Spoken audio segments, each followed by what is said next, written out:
नमस्कार, बहुत स्वागत है आपका। आप देख रहे हैं आपकी आवाज, मैं हूं राकेश पाठक। आज के कार्यक्रम में हम आपको दो तस्वीरें दिखाएंगे। ये दोनों एक दूसरे से जुड़ी हैं, लेकिन सबसे खास बात ये कि ये दोनों ही तस्वीरें सरकार को अपनी तरफ ध्यान खींचने के लिए काफी। एक वो है जो कहता है कि वो अपने हक की आवाज को बुलंद कर रहा है, और एक वो जिसके हक की आवाज दबती ही जा रही है। वो बेबस होता जा रहा है और पूछ रहा है कि मेरा कसूर क्या है। ये तो हम सब जानते ही हैं कि सिस्टम है, और इस सिस्टम में हर एक दूसरे से जुड़ा हुआ है, और यही वजह है कि वो भी परेशान है, हम भी परेशान हैं, और सब परेशान नजर आते हैं। राह की तलाश है।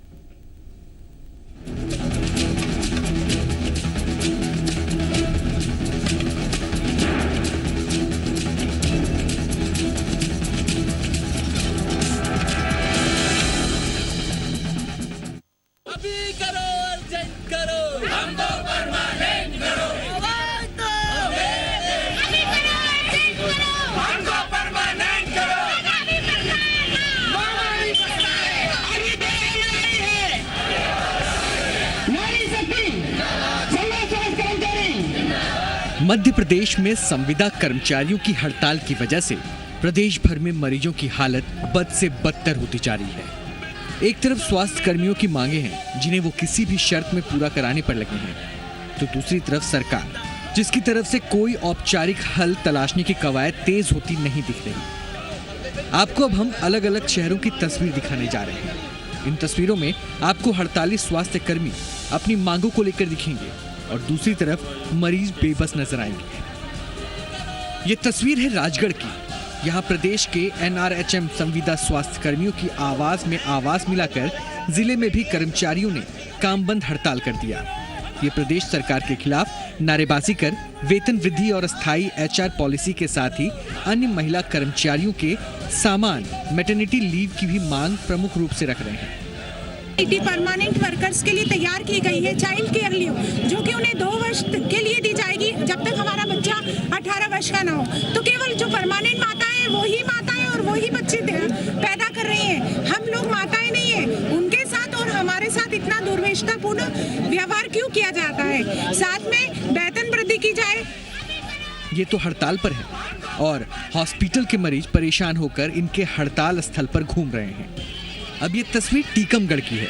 यहाँ भी संविदा स्वास्थ्य कर्मचारी अस्पताल के चौराहे पर तंबू लगाकर धरने पर बैठे हैं और अपनी 9 सूत्री मांगों को मनवाने के लिए भूख हड़ताल की धमकी दे रहे हैं। हम यहाँ पर अपनी 9 सूत्री मांगों को लेकर एकत्रित हुए हैं, और जब तक हमारी ये मांगे पूरी नहीं होंगी तब तक हम अनिश्चितकालीन हड़ताल पर खड़े रहेंगे। भूख हड़ताल पर हम लोग चले जाएंगे। हम लोग को आश्वासन नहीं चाहिए, लिखित में आदेश चाहिए कि आप लोग परमानेंट हो गए, आपकी 9 सूत्री मांगे पूरी की गई। हड़ताल का असर स्वास्थ्य सेवाओं पर भी पड़ रहा है। स्वास्थ्य कर्मचारियों की जो टीमें बच्चों में होने वाली जन्मजात बीमारियों की देखरेख प्रतिदिन करती थी, वो नहीं हो रही है। अब इस तस्वीर को देखिए, मंदसौर की है। यहाँ भी संविदा स्वास्थ्य कर्मचारी हड़ताल पर हैं। चाय की स्टॉल लगाकर और महिलाएं गीत गाकर सरकार से अपनी बात मनवाने में लगी हैं। मुख्यमंत्री से यही है कि वो हमें नियमित कर दे, क्योंकि कई सालों से हम संविदा में काम कर रहे हैं और अब तो अति हो गई है। इसलिए हम बस यही चाहते हैं कि वो हमें परमानेंट कर दे जल्दी से जल्दी। दूसरी तरफ हड़ताल की वजह से जिला चिकित्सालय में स्वास्थ्य सेवाएं प्रभावित हैं।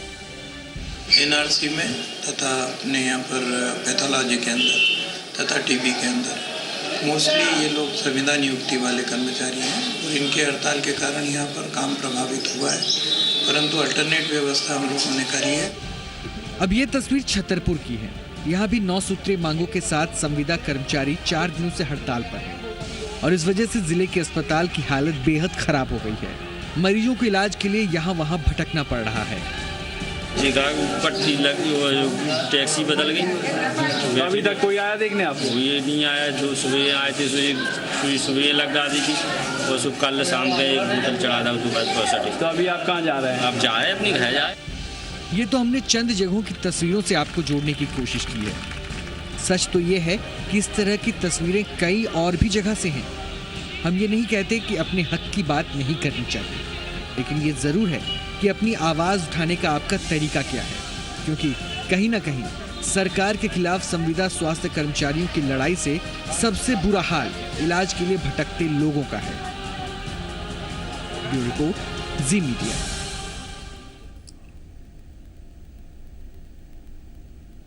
तो इसी मुद्दे पर चर्चा करेंगे। खास मेहमान हमारे साथ जुड़ चुके हैं। गोविंद मालू साहब जुड़े हुए हैं, प्रवक्ता हैं बीजेपी के। पंकज चतुर्वेदी जी हमारे साथ जुड़े हुए हैं, प्रवक्ता हैं कांग्रेस के।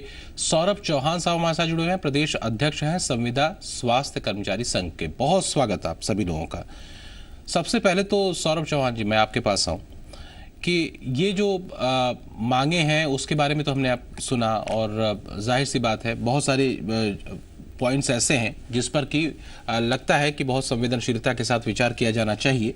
लेकिन एक मसला ये है कि इन सब असंतुष्टियों के बीच में एक स्वर कहीं उन मरीजों का, उन लोगों का भी उठता है जो कि इस हड़ताल की वजह से कहीं परेशान होते हैं। क्या उधर की ओर भी कहीं नज़र होती है आप लोगों की संवेदनशीलता के साथ?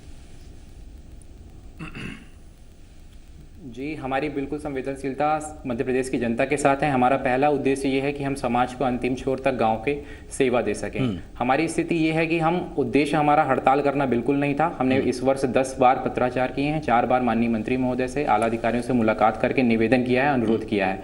लेकिन हमारी स्थिति ये हो गई है कि अगर हम दूसरों के स्वाइन फ्लू बचाने के लिए काम कर रहे हैं, दूसरों की टीबी ठीक करने के लिए काम कर रहे हैं, कीमोथेरेपी के लिए काम कर रहे हैं, तो स्थिति ये है कि हम अपने बच्चों की कीमोथेरेपी, हम अपने बच्चों की इलाज कराने की स्थिति में नहीं है।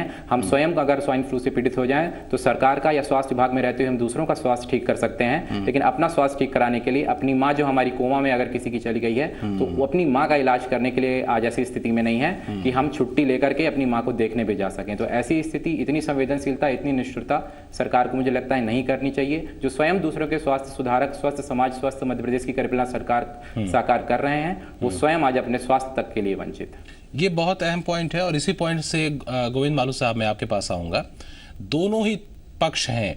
एक वो पक्ष जो मरीजों के मद्देनज़र बनते हैं और उनकी असुविधाओं के मद्देनज़र बनते हैं, जिसकी चर्चा मैंने की, और उसी सवाल का जवाब जिस तरीके से सौरभ ने रखा है कि यहाँ पर बहुत सारे उनके भी मानवाधिकार हैं, उनकी भी चिंताएँ हैं, और उनकी चिंताएँ बहुत वाजिब हैं। क्या उस दिशा में उतनी ही संवेदनशीलता के साथ सरकार इस पूरे मामले को देख रही है क्या? राकेश जी, सौरभ जी की मैंने बात पूरी सुनी। हाँ, मैं बंधुवर से ये कहना चाहूँगा कि संविदा कर्मी के रूप में यदि संविदा सेवाएं आपने दी हैं तो अब ये नई बात सरकार से करने का क्या औचित्य? पहली बात, क्योंकि आपने संविदा चुना है, आपने, सरकार ने कोई एग्रीमेंट नहीं किया कि आपको स्थायी करेंगे। ठीक है। दूसरी बात ये है कि NRHM, national rural health mission के तहत सेंट्रली असिस्टेंस कार्यक्रम है ये, जिसमें राज्य सरकार पहले 25% देती थी, 75% केंद्र देता था, अब राज्य सरकार 40% देती है, 60% केंद्र का योगदान इसमें होता है। ठीक है। तो जितने ये संविदा कर्मी हैं, उतना बड़ा तो स्वास्थ्य विभाग का अमला है। तो यदि इनको स्थायी कर दिया जाए तो जो बाकी सिरे परक्विजिट्स देना पड़ेंगे, तो सारी सुविधाएं और लाभ देना पड़ेंगे, वो पूरा मिशन का जो फंड है वो उसमें चला जाएगा। तो जो हम स्वास्थ्य सेवाओं में, जो रूरल हेल्थ में हम जो कार्यक्रम चला रहे हैं, वो हम कैसे कर पाएंगे? तो ये इस बात को समझना चाहिए बड़ी संवेदनशीलता के साथ, क्योंकि आपने चुना है, संविदा के रूप में काम करने के लिए आप तैयार हुए हैं, और सरकार ने जो संविदा की शर्तों हैं उनको कोई उल्लंघन नहीं किया है। तो ये मैं समझता हूं कि जायज नहीं है। फिर भी यदि कोई जायज बात होगी तो सरकार निश्चित उस पर चर्चा करेगी। कुछ पॉइंट्स हैं मालू साहब, आर्थिक पहलू का सवाल है। वो कुछ पॉइंट्स इसमें, जैसे कि अभी एक महिला थी, वो कह रही थी कि देखिए साहब, चाइल्ड केयर लीव जो होती है, पंकज जी मैं आऊंगा सर, आपके पास आऊंगा सर, मैं आपके पास ही आ रहा हूं। एक थोड़ा सा और स्थिति को साफ कर लूं मालू साहब से। मालू साहब, मैं छोटा सा जवाब चाहूंगा, पंकज जी के पास जाना है, इंतजार कर रहे हैं। मेरा सर सवाल यह है कि कुछ एक मांगे हैं, नियमितीकरण को लेकर के एक अलग मसला हो सकता है, उस पर एक चर्चा हो सकती है, लेकिन मैं दूसरी मांगों की बात कर रहा हूं। एक तो ये कि चाइल्ड केयर लीव की बात है, जिसका जिक्र एक महिला कर रही थी, और दूसरा मसला जो है वो HR पॉलिसी का है, जिसमें वास्तव में ऐसा लगता है कि कुछ एक बिंदु ऐसा छूटते नजर आते हैं। मैंने आपसे क्या कहा कि कुछ बातों पर सरकार के साथ विचार विमर्श किया जा सकता है, लेकिन आप कहें हमको नियमित करें तो मैं समझता हूं कि ये तो बिल्कुल भी जायज नहीं है। आप इस पॉइंट्स पर सहमत हो सकते हैं ना? प्रैक्टिकल बात नहीं है, क्योंकि हमने संविदा की नियुक्ति के रूप में हमने संविदा के रूप में हमारा काम करना हमने तय किया है। ठीक है सर। और हमने जो सेवा देने की शर्तें हैं वो संविदा के रूप में तय की है। इन 2 पॉइंट्स पर और आप सहमत हैं क्या? उसमें कोई भी आपकी कटौती नहीं कर रही है। इन 2 पॉइंट्स पर आप सहमत हैं? एक तो ये कि जो चाइल्ड केयर लीव की जो बात जो महिला संविदा कर्मचारी हैं वो कह रही हैं। मैंने आपसे क्या कहा, सहमति असहमति का सवाल सरकार के साथ आप डायलॉग करके उस बात को रख सकते हैं। डायलॉग तो और उस पर क्या हो सकता है, प्रैक्टिकल पॉसिबल क्या हो सकता है, प्रयोगात्मक रूप से यथार्थ धरातल पर क्या हो सकता है, उस पर सरकार विचार कर सकती है। लेकिन आप ये कहें कि नियमित कर दो, तो मैं समझता हूं कि ये जायज नहीं है। ठीक है सर, ठीक है मालू साहब, ठीक है, मैं आऊंगा आपके पास। हड़ताल करना पंकज जी प्लीज। पाठक जी, हाँ पंकज जी बताएं। पाठक जी, मैं मालू साहब की सारी बातों का उत्तर प्रमाण के साथ देना चाहता हूं। ठीक है। पहली चीज तो है कि मालू साहब ने अप्रत्यक्षता स्वीकार कर लिया कि मध्य प्रदेश की माली हालत खराब है और सरकार इन लोगों को रेगुलर नहीं कर सकती। ठीक है। दूसरा, मालू साहब ने कहा कि ये लोग संविदा पर नियुक्त हुए थे, बिल्कुल ठीक बात है। पर मालू साहब, आपकी भारतीय जनता पार्टी की सरकार है जो 2013 में 28 जून 2013 को एक बैठक करती है। उस बैठक में साफ तौर पर ये तय किया जाता है उसमें कौन कौन शामिल है। मध्य प्रदेश के मुख्य सचिव अरुणा शर्मा जी, एसीएस देवराज बिरदी जी प्रमुख सचिव, PS health, PS medical education, किसान कल्याण, ये सब शामिल हैं। और पाठक जी 2 मिनट समय लूंगा, ये बहुत महत्वपूर्ण 3 बिंदुओं की बात कर रहे हैं। ये लिख रहे हैं नियमितीकरण के लिए पात्रता, ये नियम निम्नांकित संविदा नियुक्तियों पर लागू होंगे। पहला, ऐसी संविदा नियुक्तियां जो नियमित पदों के विरुद्ध की गई हैं, एक। दूसरा, ऐसे पदों पर की गई संविदा नियुक्ति जो किसी कार्य विशेष, योजना, परियोजना, मिशन के लिए संविदा आधार पर स्वीकृत हुए हैं किंतु भविष्य में निरंतर रहने की संभावना को दृष्टिगत रखते हुए उन पदों को नियमित आधार पर स्वीकृत कर लिया जाता है। ठीक है। और 1 और 2 में उल्लेखित संविदा नियुक्तियां मध्य प्रदेश व्यावसायिक परीक्षा मंडल के माध्यम से होनी चाहिए। तो मालू साहब, आपको बता दूं कि इन सबकी नियुक्ति व्यावसायिक पाठ्यक्रम प्रवेश परीक्षा मंडल व्यापम के माध्यम से हुई है। आपकी सरकार 28 जून 2013 को यह तय करती है, तो अब तक इस पर आपने अमल नहीं किया। आप कैसे दामन बचा सकते हैं बोल के संविदा पर आए हैं, इनको अधिकार नहीं है। मालू साहब, सबको अधिकार है तरक्की का। और मालू साहब, ये भी जानकारी रखिए कि मध्य प्रदेश के स्वास्थ्य विभाग के अमले में 60% भागीदारी इनकी है। और आज मैंने मीडिया में फोटो देखी है जहां कुछ नर्सेज जो ड्यूटी पर नहीं थी, हड़ताल में थी, पर चाइल्ड केयर के लिए जो बच्चे भर्ती थे वो हड़ताल के बाद भी सेवाएं दे रही। तो मुझे लगता है मालू साहब, आपकी सरकार का मन कठोर है जो इनके प्रति संवेदनहीन है। आपको संवेदनशील होना चाहिए। आपने ये भी स्वीकार किया कि मोदी सरकार ने बजट कम कर दिया, 75% मिलता था, अब 60% हो गया। तो मालू साहब, इस कागज को झुटलाएंगे क्या आप? ठीक है जी नहीं मालू साहब जी।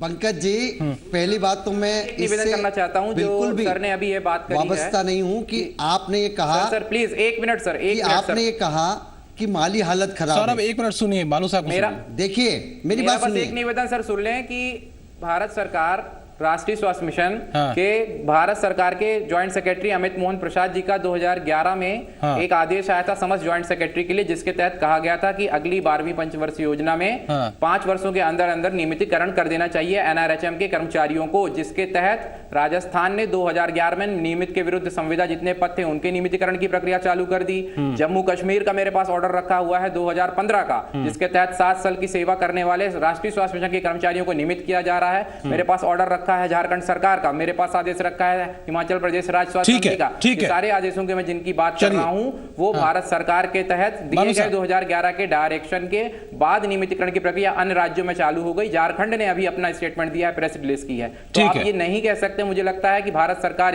इसका रोड़ा है। ठीक, मालू साहब, रोड़ा मालू साहब की शिवराज सरकार और मुख्यमंत्री शिवराज सिंह चौहान है। आपने बताया जी प्लीज, सारे राज्यों ने नहीं किया है। हर राज्य की अपने यहाँ की अलग स्थिति है। मध्य प्रदेश की अपनी अलग स्थिति है। मध्य प्रदेश भी इस बारे में परीक्षण कराएगी अन्य राज्यों ने कैसे किया है, क्या निर्देश थे और किस रूप में किया है। मैं आपको फिर बताऊं, 19,000 कर्मचारी संविदा नियुक्ति वाले 19,000 हैं कि नहीं?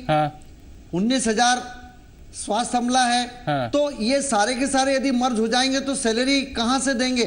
ये मिशन का पूरा पैसा सैलरी में बढ़ जाएगा, मेरा ये कहना है। हाँ। और जो आपने पंकज जी ने जो बात कही, हाँ। वो जो भी तय हुआ है सरकार उसको आगे बढ़ा रही है, सरकार उस पर परीक्षण करके सरकार उसी बिंदु पर काम कर रही है। लेकिन ये अच्छा। संविदा कर्मी कह रहे हैं हम सबको नियमितीकरण कर दो। हाँ। ये इसके बारे में भी सरकार ने जो ये इन्होंने कहा है कि दूसरे राज्यों से, तो दूसरे राज्यों का भी अध्ययन सरकार करेगी। हाँ। उसमें देखेगी कि किस ढंग से हुआ है और हम क्या कर सकते हैं।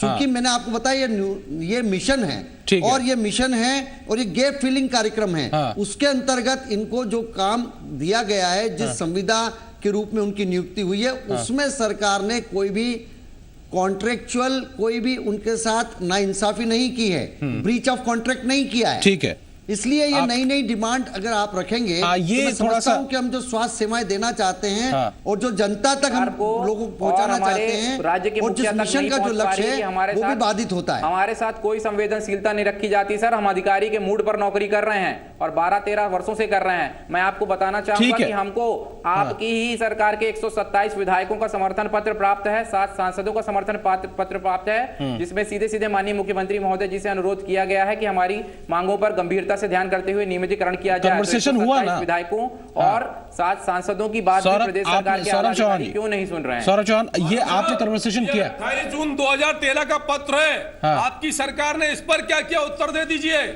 लेकिन सौरभ चौहान, मैं आपके पास आऊंगा। ये आपको लगता है कि ठीक है कि जो मांगे हैं, जो आपकी जो आपने एक लंबी फहरिस्त बना रखी है, इसमें जो आम व्यक्ति है या फिर जो मरीज है वो परेशान होता है, वो कहीं पर जो है वो दबाव में आता है, उसकी जान के साथ खिलवाड़ होता है। क्या इस दिशा का, ऐसी हड़तालों का कोई दूसरा वैकल्पिक रास्ता नहीं हो सकता है जहां पर उनके सेहत के साथ भी खिलवाड़ ना हो और आपकी बात भी रखी जा सके? सर, हमने निवेदन 10 से 15 बार हमने पहले किया है। और हमारा उद्देश्य सिर्फ और सिर्फ हम ये चाहते हैं कि हम ग्रामीण जनता के बीच में जाकर स्वास्थ्य सेवाएं दिलाएं। हमारा उद्देश्य हड़ताल करना बिल्कुल नहीं है। पर हमारे साथ परेशानी सबसे बड़ी ये है कि कहीं ना कहीं आम जनता हम भी हैं, प्रदेश के नागरिक हम भी हैं, मरीज कहीं ना कहीं हम भी होते हैं। तो हम जिन स्वास्थ्य सुविधाओं को प्रदेश में जाकर सुदूर ग्रामवर्तों में फलने फूलने दे रहे हैं, तो लेकिन हमारे बच्चे खुद अगर बीमार हो जाए, हमारे घर में अगर खुद ऐसी कोई आपदा आ जाए, तो प्रदेश सरकार की संवेदना बिल्कुल भी नहीं है। और जहां तक संविदा की बात है, ये सुप्रीम कोर्ट की तल्ख टिप्पणी अभी आई है कुछ दिन पहले कि 15 या 30 दिन का कॉन्ट्रैक्ट होता है, 1 साल की संविदा होती है। 12 वर्षों की संविदा को संविदा नहीं कहेंगे, 13 वर्षों की संविदा को संविदा नहीं कहेंगे। इसी के तहत मैं आपको दिखा सकता हूं, झारखंड सरकार का मेरे पास आदेश है, हिमाचल प्रदेश का आदेश है, स्वयं भारत सरकार के अमित मोहन प्रसाद जी का आदेश है, राजस्थान की पूरी नियमितीकरण संबंधी प्रक्रिया है, जम्मू कश्मीर की नियमितीकरण संबंधी प्रक्रिया है, बाकी प्रदेशों में हो सकता है। तो पंकज जी, मैं आपके पास आऊंगा। ये ठीक है कि ये जो चर्चाएं हैं, इसमें कम से कम ये एक पक्ष मरीजों का भी बनता है। हालांकि इसमें सरकार की संवेदनशीलता, सरकार किस तरीके और उसकी सीमाएं, क्योंकि आप भी सरकार में रहे हैं, चाहे वो केंद्र में रहे हो, ये बड़ा सवाल ये है कि क्या ऐसे मामलों में जो सीमाएं हैं उसके तहत ही तो काम हो सकता है और उसमें मरीजों के साथ परेशानी ना हो। देखिए पाठक जी, मैं आपकी इस बात से सहमत हूं कि जो दूसरा पक्ष है, जो मूल रूप से मरीजों की समस्याओं का है, वो बल्कि पहला पक्ष होना चाहिए, उसको लेकर सबको चिंता होना चाहिए। लेकिन पाठक जी, हम डेमोक्रेसी में, लोकतंत्र में है, और लोकतंत्र में जो बड़ी जवाबदारी है वो उन लोगों की जिनको जनता ने 165 सीटें दी, जो लगातार तीसरी बार सरकार में है। और मालू साहब माने या ना माने, पर अप्रत्यक्ष तौर पर वो स्वीकार कर रहे हैं कि मध्य प्रदेश का खजाना खाली है। यदि मध्य प्रदेश विकसित राज्य होता, पैसे में संपन्न होता, तो आज पैसे को लेकर तो समस्या है कि पैसा कहां से दें इन लोगों को, कैसे रेगुलर करें। ये पीड़ा मध्य प्रदेश की है और यही बात कांग्रेस पार्टी कर रही कि मध्य प्रदेश का खजाना जो है खाली है, सरकार ठन ठन गोपाल है, पैसा इनके पास नहीं है, इसीलिए तो पेट्रोल डीजल के नाम पर टैक्स वसूल करे अपने। इतनी बड़ा, अगर इतने बड़े लोग हैं, इतनी संख्या है, नंबर 1, नंबर 2, प्रैक्टिकली क्या इतना संभव है? प्रैक्टिकली ये संभव है कि इतने ज्यादा संख्या के लोगों का एकदम से नियमितीकरण कर दिया जाए? देखिए पाठक जी, सरकार शुरुआत करे, क्योंकि इसमें ऐसे लोग हैं जो अलग अलग ग्रेड के हैं, किसी को 6000 तनख्वाह मिले, किसी को 60,000 तनख्वाह मिल रही है, कोई वरिष्ठ है, कोई कनिष्ठ है, तो सरकार रास्ता तो निकाले। अगर आप इनसे बातचीत करके ये रास्ता भी निकालेंगे कि आप मालूम साहब, एक रास्ता बातचीत के जरिए बनता है, 50,000 का वेतन, कुछ बातचीत होनी चाहिए। की बात यह है कि इनका इनका वैसे भी PF वार्ता तक नहीं कटता पाठक साहब। हाँ। इनका PF तक नहीं कटता। ठीक है जबकि ये सर, DD मालू साहब एक इनके छोटी सी पास प्रतिक्रिया दे इनके दीजिए, हस्ताक्षर छोटी सी पैसा नहीं कटता है। प्रतिक्रिया मालू साहब, बहुत छोटी सी संक्षेप। सर मेरा देखिए- मेरा एक निवेदन ये है। नहीं सौरभ, सौरभ मैं इनकी बहुत थोड़ा सरकारों ने सा तो शिक्षा कर्मियों के साथ जो किया है हाँ वो 2003 में सबको पता है, और आज ये इतनी बड़ी बड़ी बातें कर रहे नहीं, हैं कि ये कर दीजिए वो कर दीजिए, जिन्होंने गैप फिल्म के रूप में और संविदा सर, के रूप में आकर मैं सॉल्यूशन अपनी की बात कर रहा हूं काम को सर। करने का तय किया है। हाँ। और ये 12 साल से हो या 13 साल से संविदा हमेशा संविदा रहता है, और ये मतलब कोई ऐसे कल गुंजाइश से आशा कर्मचारी आएंगे, दूसरे लोग आएंगे, वो सब करेंगे। ये मिशन है, मिशन को मिशन के रूप में चलने दें। स्वास्थ्य सेवाओं का जो मिशन है उसमें एक गैप फिलिंग के रूप। बहुत शुक्रिया आप सभी लोगों का इस चर्चा में शामिल होने के लिए। और अहम चीज यही है कि इस तरीके से जो संगठन है, जो संघ है, वो एक मानवीय पहलू भी रखें, और मानवीय पहलू ऐसे मसलों पर उन कर्मचारियों का के मद्देनजर भी रखा जाए, क्योंकि वहां पर कई सारे ऐसे पॉइंट्स हैं जिस पर कि एक चर्चा या एक गंभीर अप्रोच बहुत जरूरी है सरकार का। फिलहाल आपकी आवाज में अभी के लिए इतना ही।